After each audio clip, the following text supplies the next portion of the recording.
Greetings and welcome to SpaceWeek Live, episode 138 on this Sunday, November the 6th, 2022. So, I wanted to start out with something not space-related, but Halloween-related. Halloween, of course, was last Monday, and we got a pumpkin. One of my kids designed the cutout, the face for it, and I wanted to do a little science experiment by lighting it on fire. So let me get this set up here. You'll see. Oh boy. Let me just capture the screen. There it is. Okay. So, all right, so here we have our pumpkin. And so what I wanted to do was I wanted green flames inside the pumpkin and blue flames outside the pumpkin. Now I knew that hand sanitizer or rubbing alcohol, isopropyl alcohol, would produce a blue flame, but I was told, or I had read, that if you sprinkle borax, which is a laundry booster / detergent, in the fire, you'll get a green flame. But that did not work for me because I don't think I had, I did the steps I was supposed to do in order to get the green flame. So I think instead of just the raw borax, I should say, you're supposed to dissolve it in hydrochloric acid first, and then precipitate it out by cooling it off, which gives you boric acid, which is like a powder. And then you take that powder and you put it in your fire, and then you get a green flame, I guess. I don't know. But in any case, we got a cool looking blue-haired flamey pumpkin, even if the flames weren't green. So I already have some hydrochloric acid that I got for to clear a drain some years back, and I still have the borax. And so I'm going to experiment with that later, hopefully get a green flame. I think this pumpkin will be end of life by that time, even though pumpkins are quite resilient, and there's really it wasn't destroyed by this fire. It really was just kind of singed, but it'll be a few days at least, and pumpkins kind of droop and rot in that time. But in any case, I wanted to show you that pumpkin because it's kind of fun. Confusion there. Last Monday, a Long March 5B launched with the Mengtian laboratory module to the Chinese space station.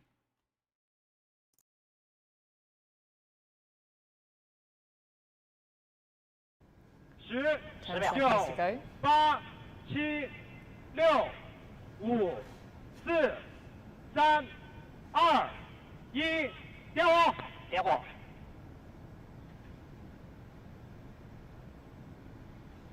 There it is. It's been ignited.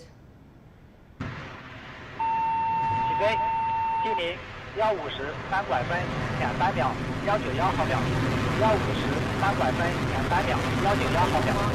It off with the moving lab module. Clear the launch pad. We've got a pretty good view from where they are.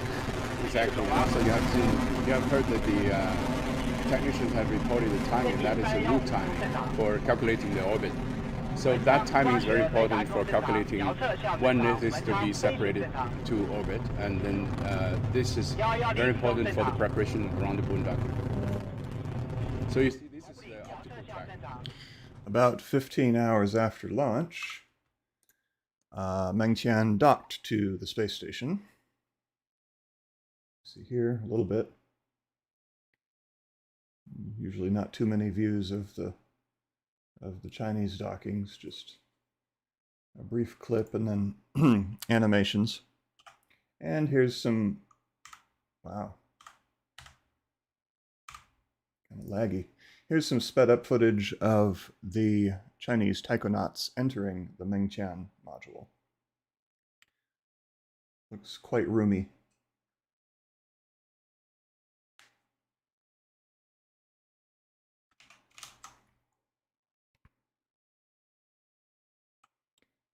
Then, less than 3 days after docking, Mengtian was relocated from the front port of the Tianhe core module to the side port.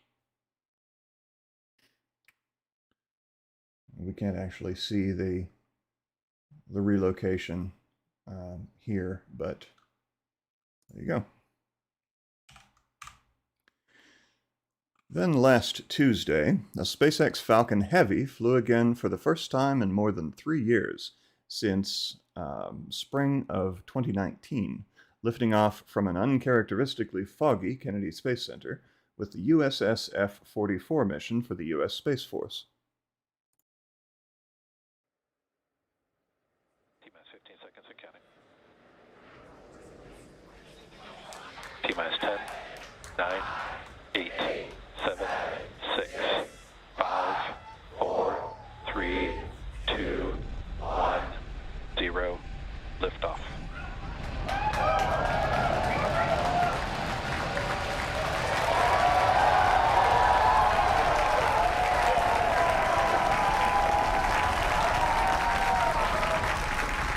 Vehicle is pitching downrange.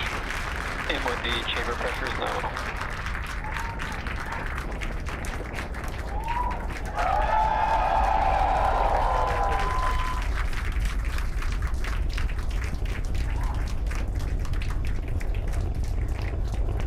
So pretty foggy views there, but still, there we go. Now we can see the rocket.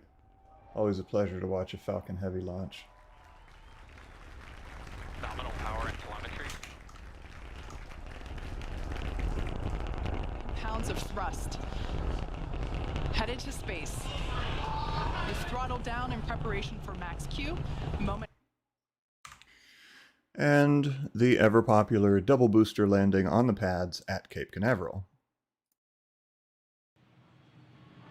So that re-entry burn has concluded. We're expecting the landing burn to begin in about 30 seconds.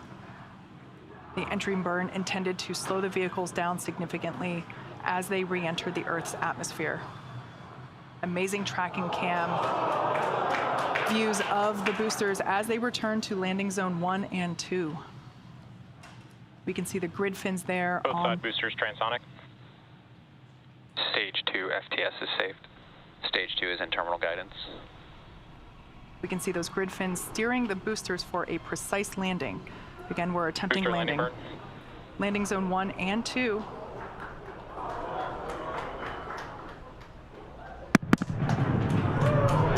There we just heard sonic booms.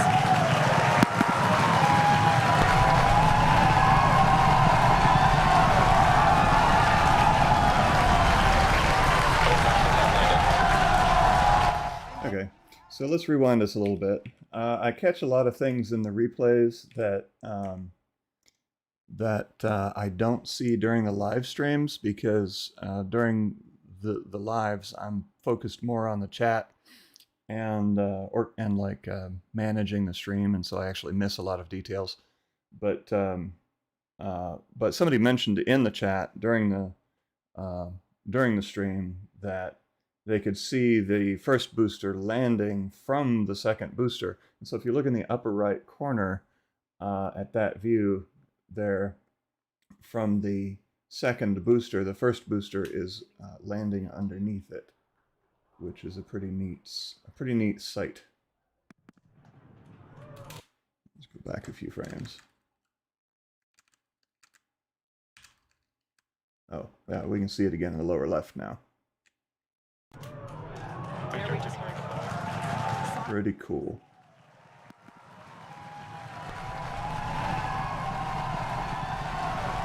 Yay for modern computers that allow this kind of precision and automation. Now, they needed the extra thrust from the first stage core booster to deliver the payload to directly to its geostationary destination. So the center booster was expended this time. It was not. They didn't land it on a drone ship.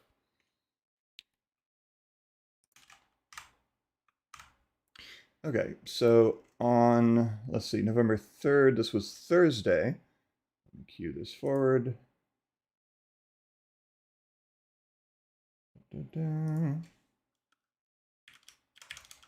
Pete's sake.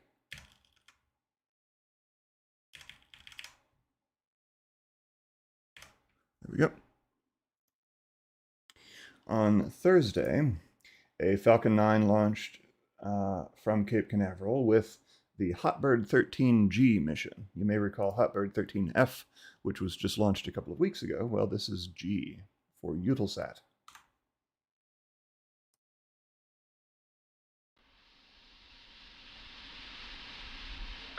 T-minus 10, 9, 8, 7, 6, 5, 4, 3, 2, 1.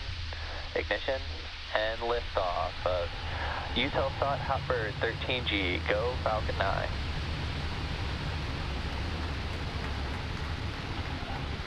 Nominal first stage chamber pressures. Vehicles pitching downrange.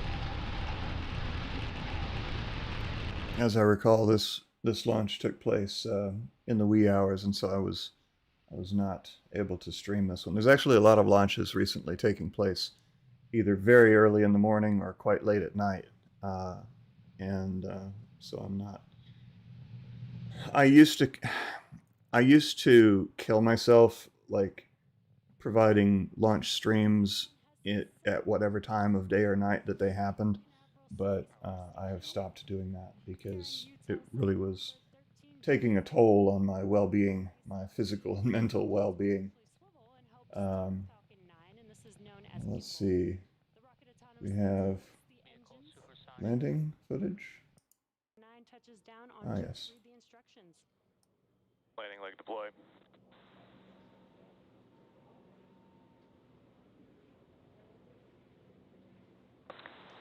Nominal orbit. Stage 1 landing confirmed. And great news there, and a couple of great call-outs. Falcon 9 has touched down. Sparky. All right. Then on Friday, Rocket Lab launched another Electron rocket from New Zealand with the Mesospheric Airglow/Aerosol Tomography and Spectroscopy Satellite, or MATS, M-A-T-S, for the Swedish National Space Agency.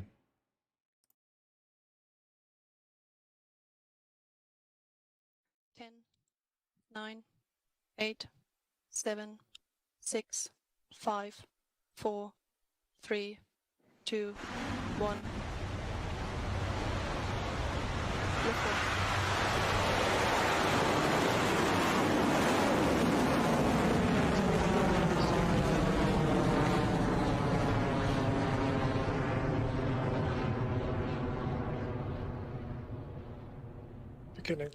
Mahia Peninsula looking particularly green this time. I don't know if it's more green than normal, but it's a very green place. And okay, so Rocket Lab had planned to attempt a mid-air catch of the first stage booster. This would be their second attempt, the first one having been last May, but the helicopter pilot called off the attempt. Now, we never actually saw the booster in the helicopter cam, which you can see here. This is looking straight down from the helicopter at the tether and hook dangling down below.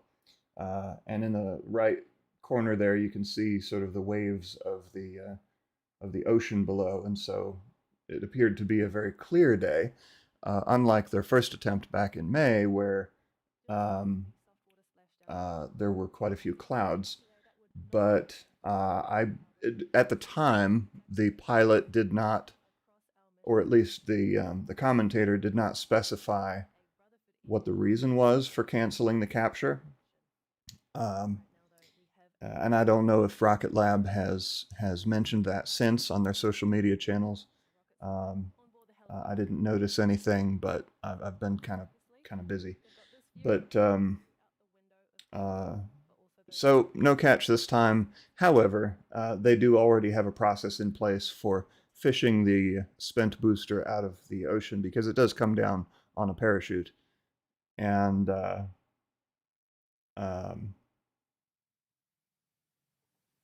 and land pretty gently in the salt water. But they will have to do extra refurbishment and cleaning of the engines in particular to reuse them after they take a drink. So better luck next time. Hopefully, maybe they were simply in the wrong location and they were too far from the booster when it came down, which would seem strange because typically, launch providers know exactly where things are going to come down. But I don't know, maybe it drifted under the parachute. Who knows? But in any case, all right, what do we got? Then yesterday, let me advance forward to the... Yesterday, a Long March 3B launched from Xichang with ChinaSat 19.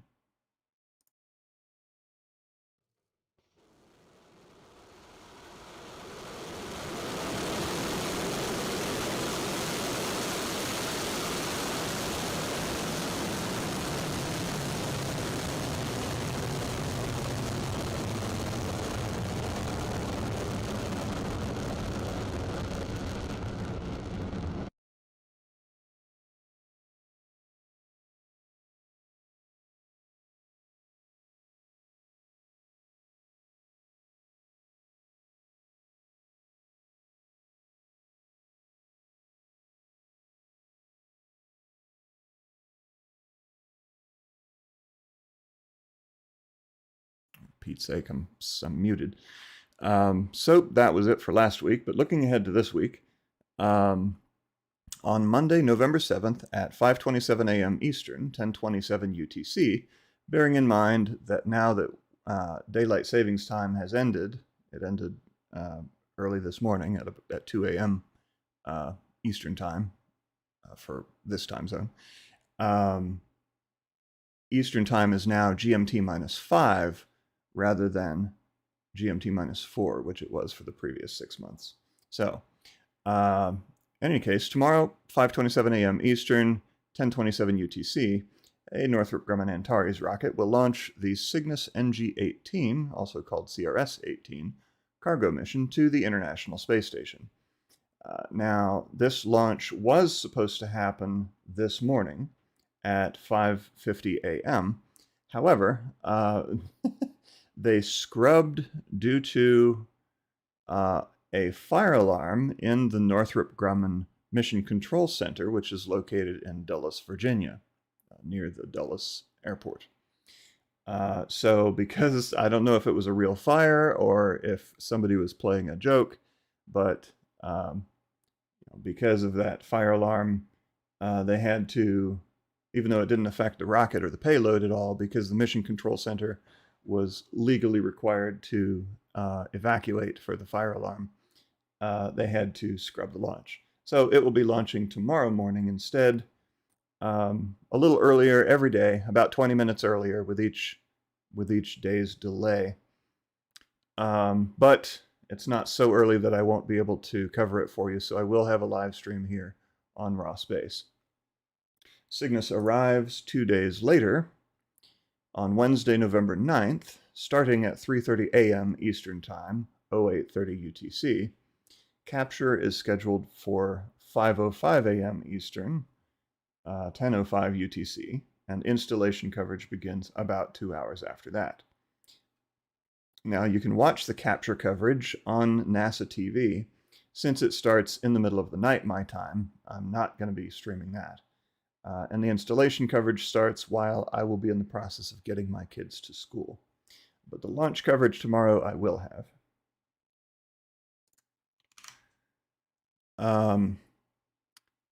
Early on Tuesday, November 8th, is a total lunar eclipse. As with all lunar eclipses, it will be visible to anyone on the half of the Earth that can see the moon at the time it passes through Earth's Great Big Shadow. It'll be visible mostly over the Pacific, the west coast of North America, parts of Japan, and New Zealand.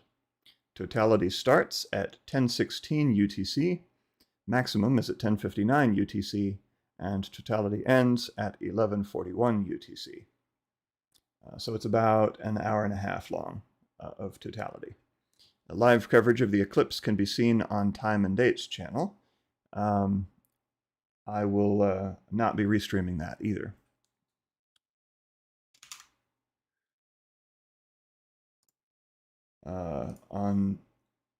Back to Tuesday, November 8th at 11:06 a.m. Eastern, 16:06 UTC, is a Falcon 9 launch out of Cape Canaveral with the Galaxy 31 and 32 geostationary television ComSats for Intelsat. There will be a live stream here on Raw Space.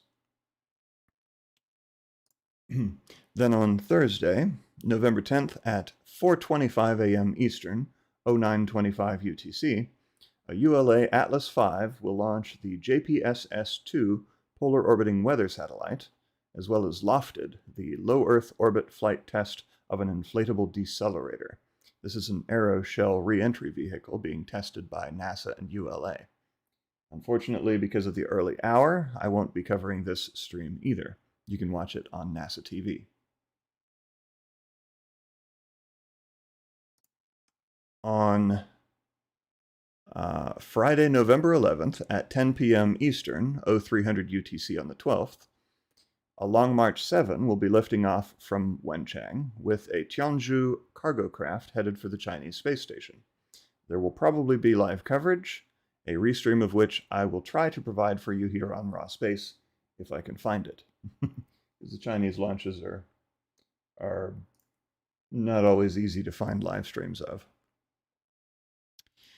Then on Sunday, November 13th, next Sunday, 1 week from today, starting at 2:30 p.m. Eastern, 1930 UTC, before our usual SpaceWeek time, is coverage of the fueling of the Artemis 1 SLS rocket. Artemis 1 is scheduled to lift off late that night, so I'll have more on that next week. As for SpaceWeek next week, I will air it at the usual time, which will be a separate stream from the SLS fueling coverage. All right, so that about wraps up next week. I want to take a moment to thank the stalwart channel supporters who have stuck with me through thick and thin. If you do wish to express your support for the channel monetarily, options are available in the chat. There is Patreon, PayPal, and a merch store with some cool merchandise available for you. All right, let me get to your questions. Let's see if the question script collated them properly. Let's see. Denise Campbell, I really love the design, Raw Space. I'm not sure which design she was referring to, whether it's the creepy red lights in the background or the stream interface, but thank you in any case. Mark Desire, the Chinese space station is getting larger and larger. So it is getting larger, but there are only 3 planned modules in addition to the Tianhe core module that are intended for the Chinese space station. It's not supposed to be a huge sprawling thing like the ISS is. And so there was Tianhe, and then I don't remember the name of the first module, and then Mengtian, and then the third module should be launched, I believe, later in 2023, and then that will be it for the Chinese space station until they, decide to expand it later on. Mark Desire, I believe 4 or 5 Falcon Heavy launches are planned for 2023. Why this pause or delay since 2019? So if you consult the video description of the Falcon Heavy launch from last week, you'll see a whole bunch of delays in the payload. So the payload for the Space Force, the USS F-44, was delayed numerous times over the past couple of years, and I think that played into well, that was the primary cause for the delay. I'm not aware that there were any issues with the vehicle itself or the facilities. I didn't hear about any problems with Falcon Heavy, just payload issues. Now, if SpaceX had a Falcon Heavy prepped and ready to launch the USSF 44, that could have also pushed out, potentially pushed out other Falcon Heavy launches that were scheduled. Although they can shuffle the boosters around, and the side boosters are I think they're just standard side boosters. They're not like standard Falcon 9 boosters. I don't think there's any particularly special reinforcement or whatever of the side boosters. But the core booster does take some extra work to beef it up for the extra to accommodate the extra capacity of the Falcon Heavy. But in any case, yes, blame the payload. Chris V, do you know if the Falcon Heavy boosters talk to each other as they are landing? I don't know, but my guess would be that they probably do not talk to each other. Like the Falcon boosters, the Falcon 9 and the Falcon Heavy boosters, I don't think they even talk to the drone ship. Like, I think they are targeting a specific point on land or a specific geographic coordinate, and they use, I'm sure they use like radar to ping the ground or the drone ship to make sure they're aware of how far they are away from it. But as far as talking to each other, I don't think so. Anything is possible, and I'm not neither a rocket engineer nor a telemetry expert, but my guess would be that they only know as much as they need to know, which is the point on the ground where they're supposed to touch down. Denise Campbell, question from my mom, or her mom. While watching the massive party after the Astros won the World Series last night, she was wondering if the games got sent up to the ISS for those Astros fans up there. Well, I imagine that would depend on their operations schedule. Like astronauts and ISS crew, they keep quite busy. Like in addition to the 2 hours per day of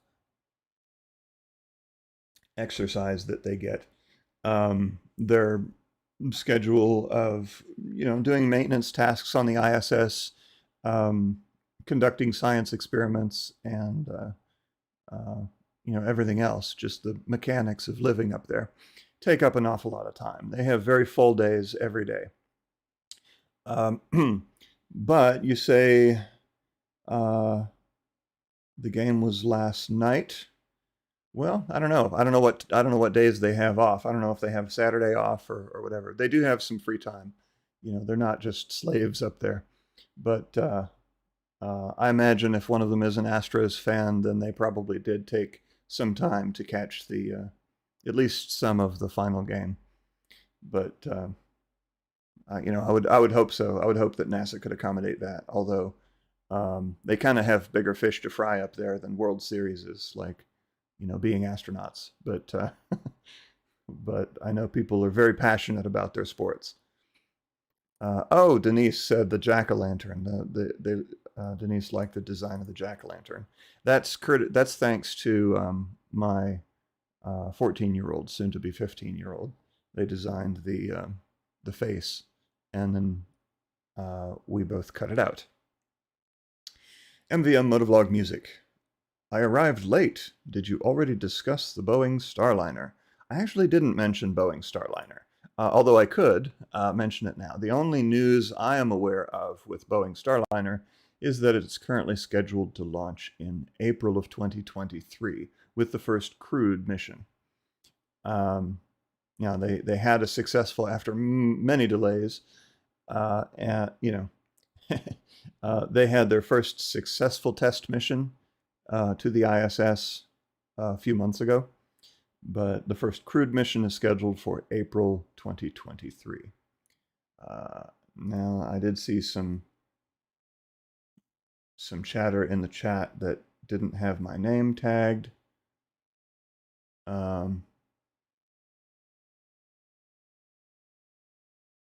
Yoda What says copper salts make green flames. Yeah, that's the other method that's commonly mentioned. There's the boric acid and then the copper salts.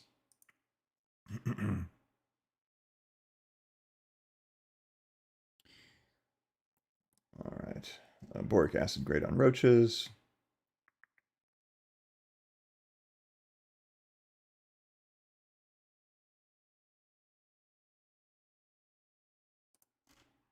Scanning for additional questions. Gerard mentioned, or says that Rocket Lab mentioned that they did not receive telemetry from the descending booster, so they probably didn't know exactly where it was. That's a good point.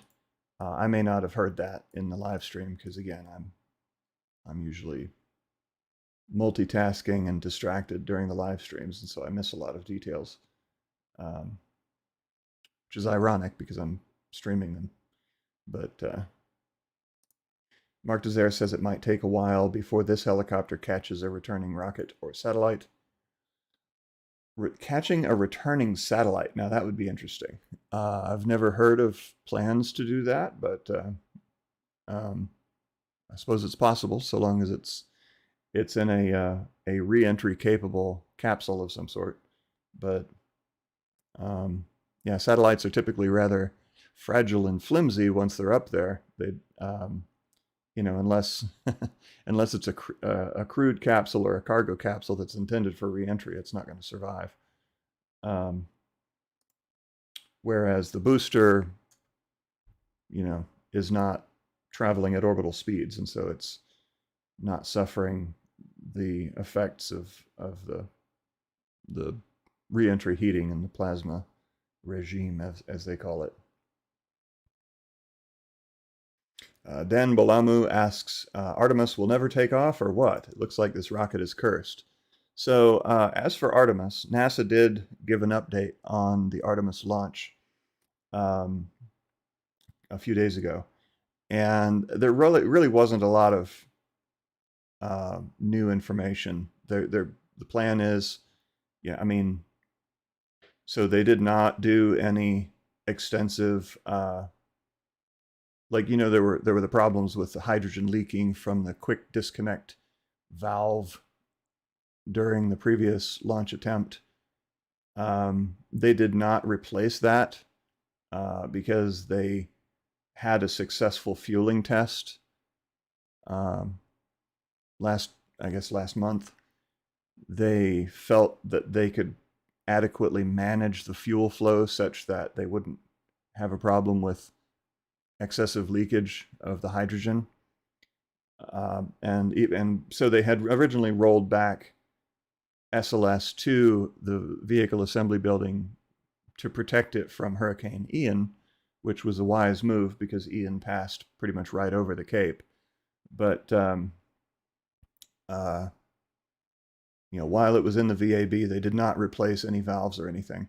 However, they are still on track for a launch just after midnight on Eastern time on the 14th. So that's next Monday, in the very early hours of Monday, like at 12:07 a.m. Eastern time. But again, I'll mention more about that next week. ULA, in other news, ULA keeps tweeting about, or at least Tori Bruno, the chief of ULA, keeps tweeting about the Blue Origin BE-4 engines that will be used on the Vulcan rocket. I guess he's trying to reassure people that that project is proceeding forward, and that Blue Origin is actually providing them with engines that are critical for that new vehicle. Denise Campbell says she will believe in New Glenn once it is actually on the pad. Yeah, we really haven't seen anything at all about New Glenn, just news about the BE-4 engine, really. But Blue Origin's motto is Gradatum Ferociter, step by step, ferociously. So I guess they really take the step-by-step part to heart. They're also dealing with a return to flight situation because they had the mishap with the New Shepard launch. Fortunately, it was not a crewed launch. It was just research payloads and postcards from their charity. But yeah, the one of the New Shepard boosters, one of the two New Shepard boosters, experienced a failure in mid-flight a few months back and exploded.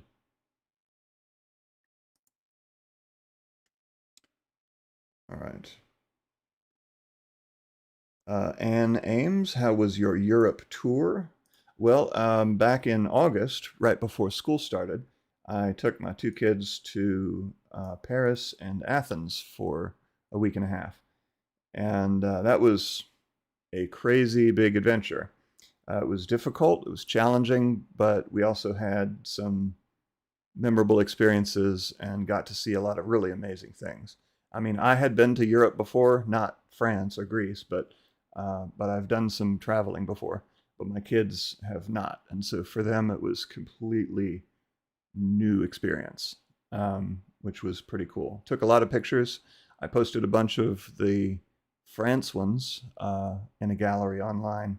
I never managed to get finished with the Greece pictures, but I need to go ahead and do those, finish those up and post them. I have the pictures, I just haven't posted them. All right. Okay, so it looks like that will about wrap it up for this week. Thank you all for coming and for sticking with me and bearing with me through my my technical issues over here. But keep it raw, and until next time, bye-bye.